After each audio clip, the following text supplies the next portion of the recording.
Puis il y a ce truc que j'adore, moi, qui est quand tu retournes, ça fait amor. C'est ça qui est génial avec Rome.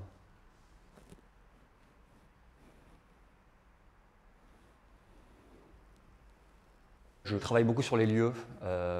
Tous mes livres sont des livres beaucoup d'ambiance, de description. Et il y a quelques années, je suis allé pour la première fois de ma vie à Carrare, qui est évidemment une ville qui parle à tout le monde pour son marbre, le fameux marbre de Carrare. Et en fait, ce lieu m'a un peu hanté, je dirais, parce qu'il est à la fois somptueux et inquiétant.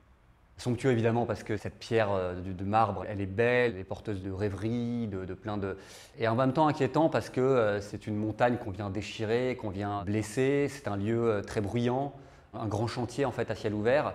Et ce qui m'intéresse, c'est tout l'environnement à la fois industriel et culturel, politique autour du marbre. Les gens qui travaillent le marbre, ceux qui l'exploitent et ceux qui se battent pour qu'on ne l'exploite pas tant. Donc en fait, il y a une sorte de mouvement qui est la fin de l'artisanat, qui est une sorte de fin peut-être de la création, de la beauté, vers une industrialisation à marche forcée. Il ne faut surtout jamais fantasmer un livre. On a plein d'idées, plein de choses, et en fait, c'est la réalité de ce qu'on trouve qui fait le livre. Donc en fait, je ne sais pas ce que je trouverai à Carrare, et c'est ce que j'y trouverai qui décidera ce que sera ce livre, quoi. Moi, je vois moins un livre comme une sculpture qu'on élève qu'un bloc dans lequel on taille, en fait. On taille, et on arrive d'ailleurs, parce que moi, j'essaie d'avoir une écriture qui soit la plus épurée, la plus simple possible, de tailler justement dans les phrases, de gagner en simplicité. J'ai l'habitude d'écrire le matin et ensuite d'aller travailler, d'aller rouler.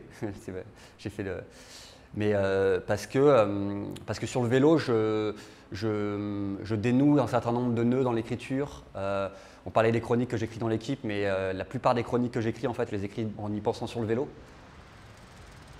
Le vélo, c'est une épreuve d'effort assez aliénante, répétitive, et où on est au contact avec la vie, les gens, et on voit énormément de choses.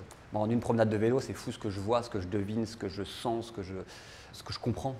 Sans mon vélo, j'écrirais pas, en fait. Enfin, j'aurais du mal à écrire.